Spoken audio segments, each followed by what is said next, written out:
कांग्रेस सरकार ने अपने समय में असम को हिंसा, बम बंदूक का लंबा दौर दिया। वहीं एनडीए सरकार असम के हर साथी को साथ लेकर शांति और समृद्धि के रास्ते पर आगे बढ़ रहा है। भाई और बहनों, जिन्होंने अपने जीवन के अनेक वर्ष संघर्ष में बिता दिए, मुख्य धारा में वापसी के बाद उनका साथ देना हम सभी की जिम्मेदारी है। जो अभी भी किसी कारणवश नहीं लौट पाए हैं, उनसे भी मेरा आग्रह है कि असम के बेहतरीन भविष्य के लिए, आपके स्वयं के बेहतरीन भविष्य के लिए हिंसा का मार्ग छोड़िए। आत्मनिर्भर असम के संकल्प की सिद्धि के लिए आपकी भी जरूरत है। असम अकॉर्ड के तहत जो भी बातें तय हुई हैं, उन पर काम तेजी से जारी है।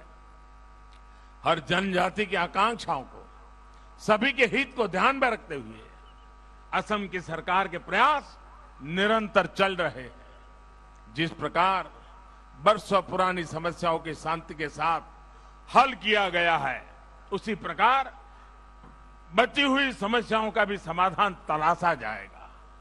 साथियों, यहां टूरिज्म के लिए, टूरिज्म आधारित रोजगार के लिए यहां बहुत स्कोप है। आपके पास पहले यहां मानस नेशनल पार्क, बोगामती, मोइना पुखरी, मानस सौसी, खोंगोखोर ऐसे अनेक पर्यटक स्थल हैं। टूरिज्म को बढ़ाने के लिए यहां की रोड कनेक्टिविटी, तेज इंटरनेट कनेक्टिविटी को गांव-गांव तक पहुंचाने का प्रयास हम लोग तेजी से कर रहे हैं। जो काम अभी चल रहे हैं, एनडीए सरकार की वापसी के बाद उन्हें और तेजी से पूरा किया जाएगा। जहां भी नए पुलों की आवश्यकता है, नए पुल बनाए जाएंगे, आवाजाही को और आसान बनाया जाएगा। साथियों, यहां साल के एक हिस्से में बाढ़ आती है और दूसरे हिस्से में किसान को पानी की कमी से जूझना पड़ता है। इस स्थिति को बदलने के लिए हम पूरी ईमानदारी से काम कर भी रहे हैं और आगे भी करेंगे। पीने के पानी के लिए हर घर जल अभियान को भी 2 मई के बाद तेजी से और आगे बढ़ाया जाएगा। प्रयास ये है कि जल्द से जल्द असम के हर परिवार को पाइप से पानी की सुविधा दी जाए। भाई और बहनों, यहां के चाय बागान में काम करने वाले साथियों को भी कांग्रेस ने लंबे समय तक मुसीबतों में रखा, अभाव में रखा।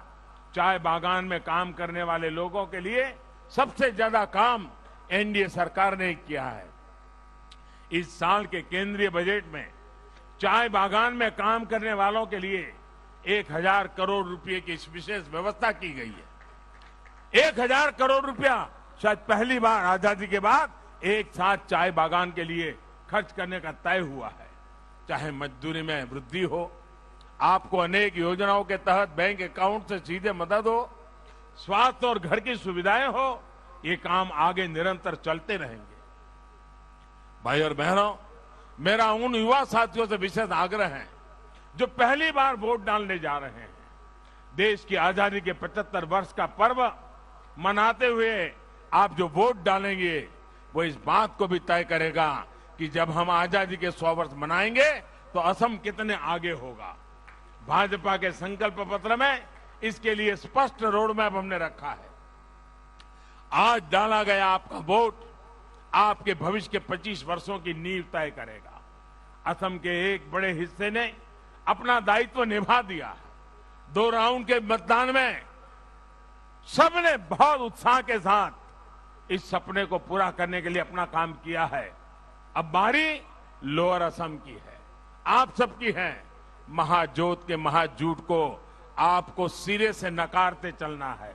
जिस तरह पहले 2 चरणों में आपने बीजेपी की, एनडीए की सरकार ज्यादा से ज्यादा सीटों पर विजय सुनिश्चित की है, वैसे ही आपको तीसरे चरण में भी करना है।